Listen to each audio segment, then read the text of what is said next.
5주 발표 시작하겠습니다. 저희 조는 하이브리드 본딩이 HBM의 신뢰성과 성능 극대화를 위한 핵심 인자로서 작용함을 확인하고자 합니다. 목차는 다음과 같습니다. HBM이란 고대역 폭을 요구하는 고성능 영상을 위해 개발된 차세대 메모리 기술입니다. 이는 기존 DRAM 등의 방식보다 훨씬 더 빠른 데이터 전송 속도와 높은 대역폭을 제공하는 장점이 있습니다. HBM 공정에서 가장 핵심적인 단계는 칩과 기판 혹은 칩들 간의 안정적인 전기적 연결입니다. 이를 위해 TSV 공정을 통해 반도체 칩들이 서로 전기 신호를 주고받을 수 있도록 연결하여 신호 전달 통로를 형성하지만 이는 물리적인 접합이나 고정을 수행하지는 않습니다. 따라서 구조적 안정성을 확보하기 위하여 인터커넥션 기술을 함께 적용해야 합니다. 이러한 접합 기술은 HBM의 수직 적층 구조에서 열 방출 경로의 확보를 위해서도 매우 중요합니다. 최근 인터커넥션 기술은 HBM의 수직으로 구멍을 뚫어 상하 메모리 칩과의 도선을 연결하는 TSV 공정과 각 칩과의 TSV를 연결해주는 마이크로 범프 공정으로 이루어져 있습니다. 먼저 TSV는 칩의 수직으로 구멍을 뚫고 그 안을 금속으로 채워 칩 간의 연결을 도와줍니다. 이러한 구조는 칩 간 수직 연결 거리를 대폭 줄여줌으로써 우수한 전기적 특성과 시스템의 소형화를 가능하게 합니다. 다음으로 이러한 TSV 방식으로 만들어진 입출력 단자들을 연결하기 위해서는 마이크로 범프 공정이 필요합니다. 마이크로 범프 공정으로는 크게 두 가지를 소개하려고 합니다. 먼저 언더필 공정이란 마이크로 범프 사이의 빈 공간들을 채워 칩 간의 결합을 더 단단하게 만들고 외부 충격으로부터 보호하도록 하는 과정입니다. 이러한 언더필 공정의 적용 시점에 따라 마이크로 범프 공정을 접합 전 방식과 접합 후 방식으로 나눌 수 있습니다. 대표적으로 삼성전자에서 사용하는 기술인 TC-NCF는 접합 전 방식이고 SK하이닉스에서 사용하는 기술인 MR머프는 접합 후 방식입니다.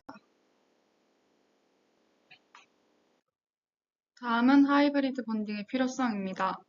먼저 기존 솔더 접합이 한계에 도달함에 따라 하이브리드 본딩이 필요해지고 있습니다. 첨단 3D IC 기술에서는 메모리와 로직 간의 거리를 줄이고 패키지 높이를 줄이는 동시에 인터커넥션의 미세화를 추진해야 합니다. 이를 위해서 기존의 솔더 접합은 크기를 서브마이크론 수준으로 줄이는 것이 요구되지만 이는 여러 가지 구조적, 신뢰성상의 문제가 있어 한계가 존재합니다. 솔더가 범프에 쓰이는 니켈이나 구리와 반응하여 인터메탈릭 컴파운드가 형성되는데 이 구조는 기계적 안정성이 저하될 수 있습니다. 또한 리플로우 공정 중 솔더가 인접한 두 패드 사이에 과도하게 흐르게 되면 두 금속 패드가 연결될 수 있고 이러한 브리칭 현상은 신뢰성을 떨어뜨립니다. 마지막으로 사이드월 웨팅에 따른 보이드나 네킹 발생은 전기적 연결의 불량을 초래합니다. 사이드월 웨팅이란 솔더가 단자의 측면까지 얼마나 잘 퍼져 접착되어 있는지를 나타내는 지표 중 하나입니다. 사이드월 웨팅이 좋지 않을 경우 솔더 접합이 약화되어 불안정한 접촉을 형성합니다. 이러한 문제들로 인해 기존의 솔더 접합은 스케일 다운의 한계가 존재하여 하이브리드 본딩 기술이 기존 솔더 접합을 대체할 수 있는 핵심 기술로 주목받고 있습니다. 다음으로 인터커넥션 피치가 축소됨에 따라 하이브리드 본딩이 필요해지고 있습니다. 기존의 마이크로 범프 방식은 약 20마이크로미터 이하의 피치 구현이 어려운 반면 하이브리드 본딩은 솔더나 범프 없이 금속과 절연체를 직접 연결하는 기술이기 때문에 10마이크로 이하의 미세한 피치에도 인터커넥션 구현이 가능합니다. 이로 인해 에너지 효율이 향상되고 인터페이스 저항 감소 및 짧은 경로 확보가 가능해지면서 시스템 대역폭 또한 증가하여 로직 메모리 통합 성능이 비약적으로 개선될 수 있습니다. 하이브리드 본딩은 계필 소재를 제거함으로써 제한된 높이 내에서 더 많은 다이를 적층할 수 있습니다. 이는 칩의 수직 통합 밀도를 높이고 패키지의 소형화를 가능하게 합니다. 또한 전기적, 결적 경로를 더 짧게 만들 수 있어 열 방출을 보다 효과적으로 제어할 수 있습니다. 특히 고성능 컴퓨팅 환경에서 나타나는 열 문제를 완화할 수 있습니다. 다음 그림은 기존 적층 방식 대비 하이브리드 본딩의 용량 확대 및 열 방출 측면에서의 장점을 나타낸 표입니다. 칩 면적 축소의 측면에서는 하이브리드 본딩은 기존 백엔드 공정 내에서 구현이 가능하고 구리 연결 패드를 BEOL 상부에 배치함으로써 모스펫과의 간섭 없이 회로 설계가 가능합니다. TSV 기반의 3D 적층 기술에서는 실리콘 기판을 관통하는 수직 전극 구조를 형성해야 하므로 TSV 주변에는 정기적 간섭과 기계적 스트레스를 방지하기 위한 킵아웃 존이 필수적으로 설정됩니다.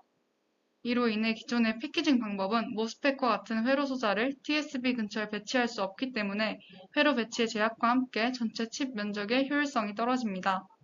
반면 하이브리드 본딩은 TSV를 사용하지 않고 BEOL 상단에 형성된 구리 패드까지 직접 접합하는 방식으로 칩 간 정기적 연결을 구현합니다. 이러한 구조는 실리콘층을 관통하지 않기 때문에 킵아웃 존 설정이 불필요하며 모스펫 근처까지 회로 배치를 자유롭게 확장할 수 있어 설계 유연성이 크게 향상됩니다. 결과적으로 회로 밀도를 높이고 이는 전체 칩 면적의 축소로 이어질 수 있습니다.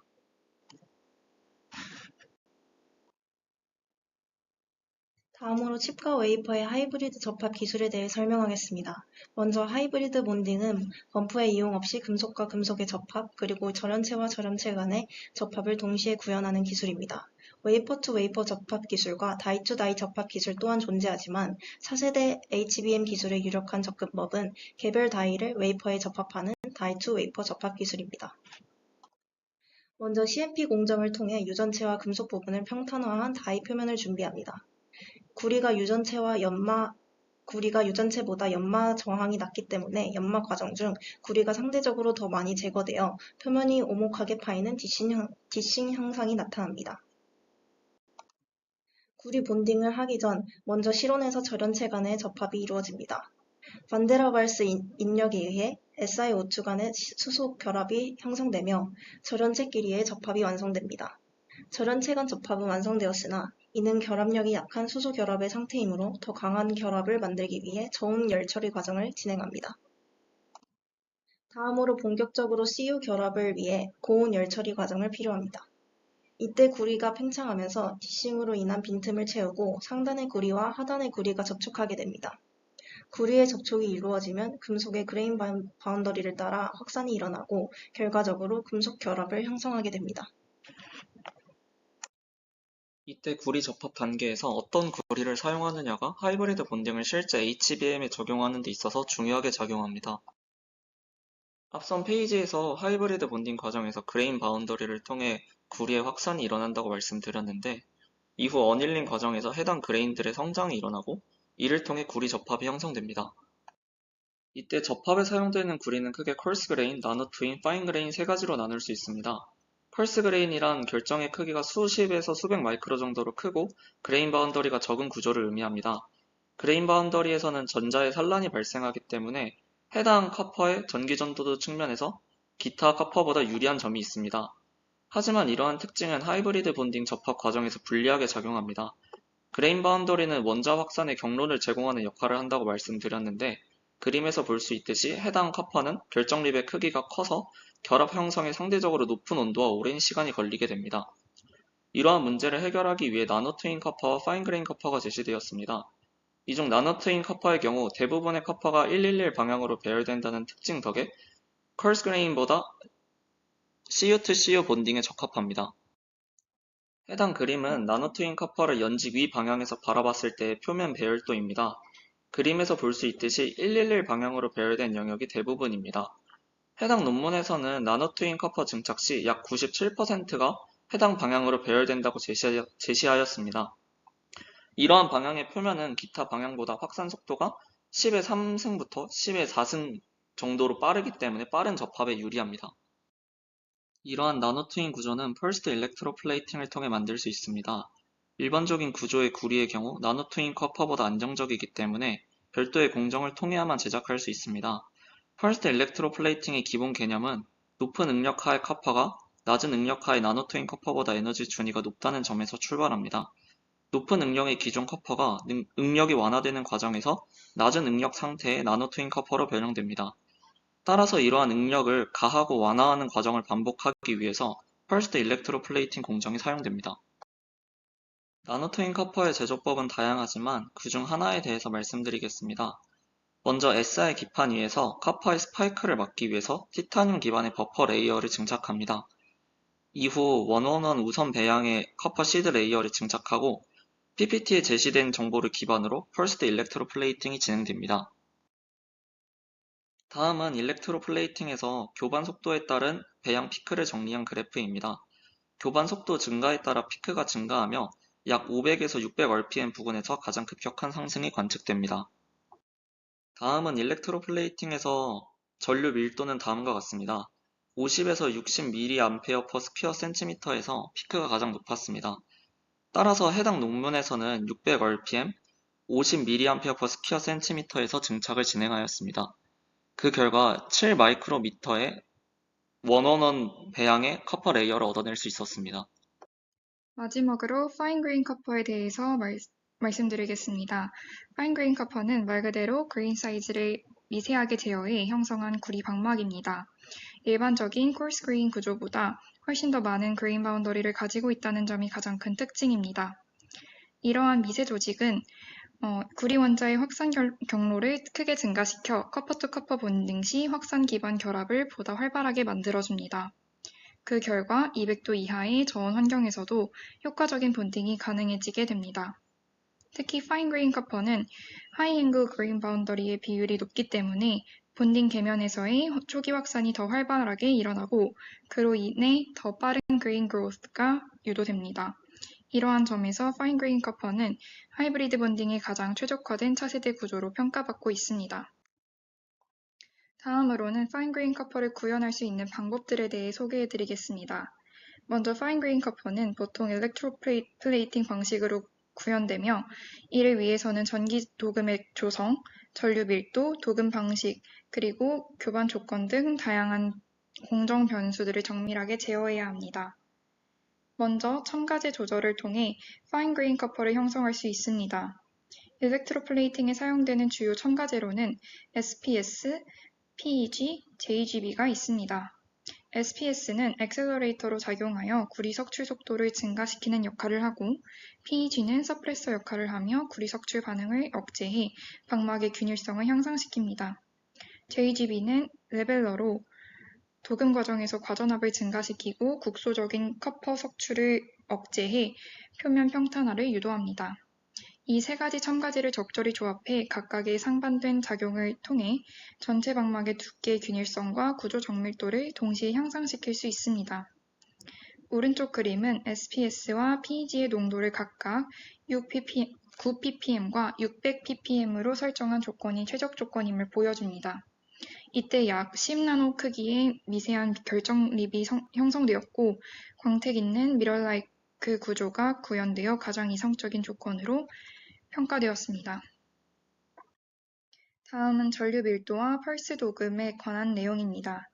전류 밀도를 증가시키면 도금 속도가 빨라지기 때문에 공정 시간을 줄일 수 있다는 장점이 있지만 너무 높은 전류 밀도는 노듈 형성이나 그레인 코스닝과 같은 문제를 일으킬 수 있습니다. 왼쪽 사진에서 확인할 수 있는 것처럼 전류 밀도만 높인 조건에서는 그레인 사이즈가 커지고 노듈이 생긴 것이 확인됩니다. 이를 해결하기 위해 적용된 방식이 바로 펄스 플레이팅입니다. 펄스 사이클 중 오프 타임이 충분히 길어지면 캐소드 표면의 확산층이 회복되고 뉴클리에이션 사이트가 증가합니다. 이렇게 되면 전극 표면이 빠르게 구리 결정으로 덮이게 되고 동시에 PEG의 억제 효과가 결합되어 2차원 성장 메커니즘이 유도됩니다. 그 결과 더욱 조밀한 파인 그레인 구조가 형성됩니다.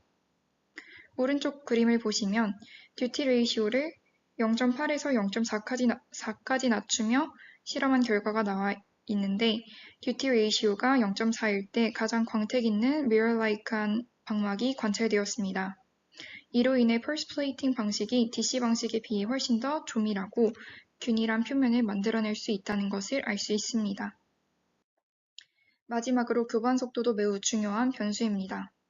특히 PEG는 전극 표면에 흡착되어 성장 억제 역할을 하는데 이 흡착 상태는 유체의 흐름, 즉 교반 속도에 크게 영향을 받습니다. 오른쪽 사진은 교반 속도를 150rpm에서 60rpm으로 낮춰가며 실험한 결과로 60rpm 조건에서 가장 작은 그레인 사이즈가 관찰되었습니다. 이는 PEG가 전극 표면에 안정적으로 흡착되었기 때문입니다. 그림 D를 보면 도금 전이가 음의 방향으로 이동했음을 확인할 수 있는데 이는 억제제가 효과적으로 작용했음을 의미합니다. 이와 같이 첨가제 조성, 펄스 조건, 그리고 교반 속도, 전류 밀도 등을 정밀하게 조절하면 저온에서도 빠르고 안정적인 카파2카파 본딩이 가능합니다. 지금까지의 내용을 종합하여 본 연구의 결론을 정리하겠습니다. 본 연구는 HBM의 성능과 신뢰성을 극대화하기 위해 하이브리드 본딩 기술과 커퍼 미세 구조 제어의 중요성을 고찰했습니다. 기존 솔더 방식은 미세 피치 구현, 열 방출, 공정 신뢰성 측면에서 한계가 뚜렷하며 하이브리드 본딩에 사용되는 코arse grain 또한 높은 접합 온도와 긴 공정 시간이 요구됩니다. 반면 나노트윈 커퍼와 파인 그레인 커퍼를 적용한 하이브리드 본딩에서는 저온에서도 안정적인 카파2카파 본딩이 가능하고 계면 확산이 활발해 접합 품질이 크게 향상됩니다. 표에 보시다시피 HBM 공정에서 하이브리드 본딩을 도입하면 인터커넥션 피치는 절반으로 줄고 메모리 용량은 2배까지 증가하며 열 저항은 최대 30% 감소, 칩 면적은 최대 20% 축소되는 등 정량적인 성능 개선이 뚜렷하게 나타났습니다. 따라서 하이브리드 본딩은 차세대 HBM을 구현하기 위한 필수 기반 기술이며 특히 고품질 커퍼 접합 확보가 전체 시스템의 신뢰성과 성능을 결정짓는 핵심 요소임을 확인할 수 있었습니다. 지금까지 발표 들어주셔서 감사합니다.